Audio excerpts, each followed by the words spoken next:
Pada tahun 1873, pengelana asal Italia yang pernah berkunjung ke Makassar, yang bernama Odoardo Beccari, pernah memfoto orang aborigin yang tinggal di Makassar.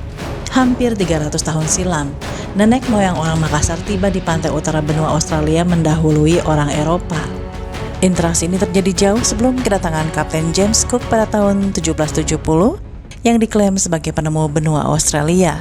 Di kalangan aborigin, orang-orang Makassar disebut dengan Makassan.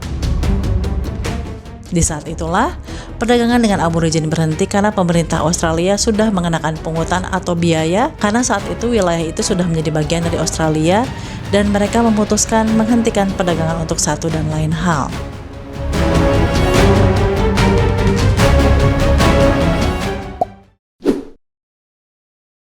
Hampir 300 tahun silam, nenek moyang orang Makassar tiba di pantai utara benua Australia mendahului orang Eropa.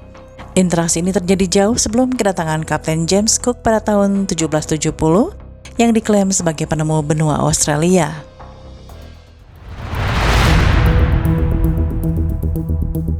Konon, mereka menggunakan perahu layar jenis padewakang. Padewakang digunakan para pelaut Makassar sekitar awal abad ke-18 untuk mencari teripang ke perairan Marage yang kini dikenal sebagai Arnhem Land di Australia Utara. Konon setiap musim barat, puluhan armada padewakang berlabuh di pesisir utara Australia. Mereka biasanya tinggal berbulan-bulan di sana, mencari teripang di laut dan mengolahnya di darat bersama penduduk aborigin.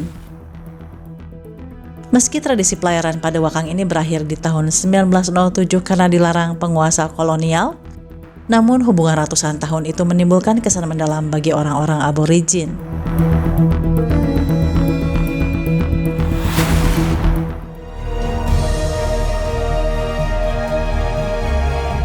Hubungan antara aborigin dengan Makassar sangat menarik. Tidak semua orang Australia tahu, tapi makin banyak orang Australia yang mempelajarinya. Menurut Paul Scott Clark, seorang kurator museum dan galeri seni Northern Territory yang mengambil pendidikan Master of Arts dari Fakultas Hukum Pendidikan Bisnis dan Seni Universitas Charles Darwin ini, menambahkan, di kalangan aborigin orang-orang Makassar disebut dengan Makassan. Namun orang Makassan ini tak hanya terdiri atas orang-orang Makassar saja. Mereka merupakan kelompok orang yang mencakup etnis Makassar, Bugis, Buton, Bajo, Mandar, bahkan Madura. Ia mengkonfirmasi suku maritim ini selama bertahun-tahun di waktu lalu pernah melakukan perjalanan ke Australia dan mengumpulkan teripang sejak sekitar 1770 sampai 1780. Paul juga menambahkan, orang-orang Makassar saat itu mencari teripang hingga ke pantai utara Australia karena adanya permintaan dari orang-orang Belanda yang ingin mengumpulkan lebih banyak teripang.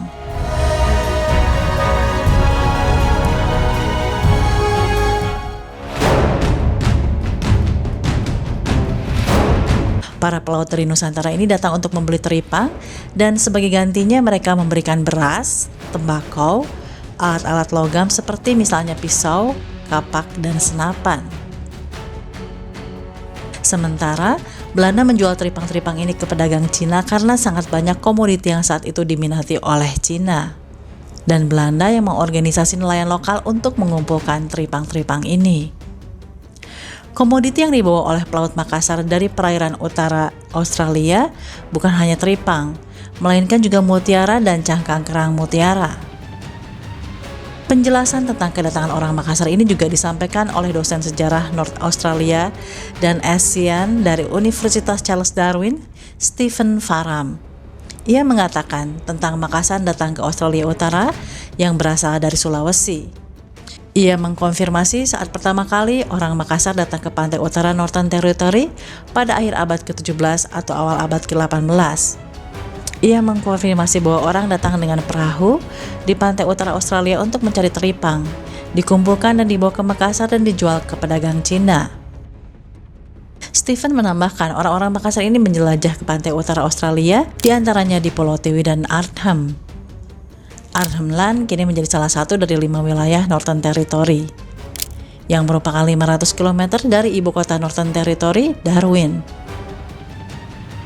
Selain di 2 wilayah ini, orang Makassar juga berkelana hingga ke Cobourg Peninsula, hingga di sepanjang pantai utara Northern Territory, bahkan hingga laut perbatasan Northern Territory dan Queensland. Peta wilayah itu berada di selatan Laut Timur dan Laut Aru Indonesia.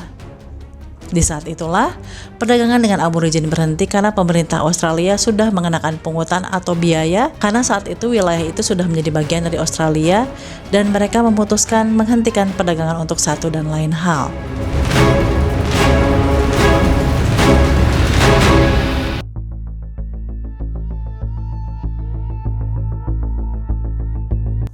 Sebagai keturunan suku Yolngu, penduduk aborigin yang tinggal di Arnhem Land Gayili masih menyimpan kenangan manis para pendahulunya tentang para pelaut dari Makassar yang rutin datang selama sekitar 1,5 abad ke Arnhem Land. Suku aborigin Yolngu mengenal kata rupiah yang mirip dengan nama mata uang Indonesia, rupiah. Dalam bahasa Yolngu atau Yolngu mata pun rupiah berarti uang. Penyerapan kata rupiah merupakan bentuk pengaruh kuat kedatangan para pelaut dari Makassar ke tanah aborigin. Tak hanya membawa bahan makanan, suku Makassar juga memperkenalkan benda logam. Para pelaut dari Makassar ini juga mempengaruhi bahasa suku Yolngu.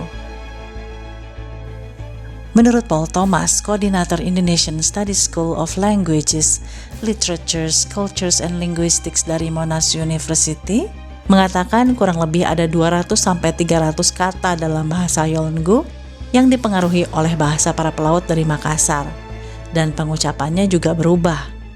Richard mencatat banyak penduduk aborigin yang kurang menguasai bahasa Inggris. Salah satu kosakata bahasa Yolngu yang diperkenalkan adalah balanja, atau membeli sesuatu barang atau jasa. Selain itu ada kata prau yang berasal dari kata perahu, yang juga ada kata manik-manik yang dipakai untuk menyebut kalung. Penyerapan ratusan kata dalam bahasa Makassar merupakan salah satu warisan budaya dari interaksi orang-orang Makassar dengan aborigin di masa lalu. Selain itu, ada pula warisan lain berupa pengaruh dalam ritual, upacara adat, seni, mitologi, hingga nyanyi-nyanyian. Warisan orang-orang Makassar telah ikut memperkaya budaya aborigin hingga saat ini. Hal ini semakin menjadi bukti kuat bahwa kedatangan orang-orang Makassar diterima dengan baik oleh aborigin. Datang dengan damai dan tidak pernah mengklaim tanah jajahan. Karena itu tidak mengherankan jika orang-orang Makassar selalu dirindukan kedatangannya hingga kini oleh suku aborigin. Orang Makassar datang dengan berbagai keuntungan dalam perdagangan, bukan mengambil hak secara paksa, seperti yang pernah dilakukan orang-orang Barat terhadap mereka.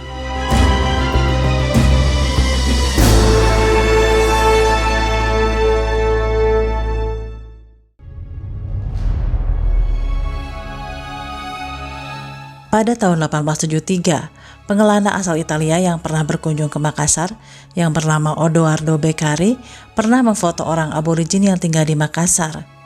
Foto yang berjudul Orang Maregi ini tersimpan di Museo Nazionale Preistorico Etnografico Luigi Pigorini di Roma. Maregi adalah kata Makassar untuk wilayah Australia Utara. Dari bukti foto dari tahun 1873 ini menjadi bukti adanya hubungan kuat antara Makassar dengan Australia Utara. Di foto ini juga membuktikan jika orang aborigin penduduk asli benua Australia telah berpergian keluar Australia sebelum kedatangan orang Eropa terus berlangsung. Hubungan yang berlangsung lama ini juga melahirkan perkawinan antara orang aborigin dan orang Makassar.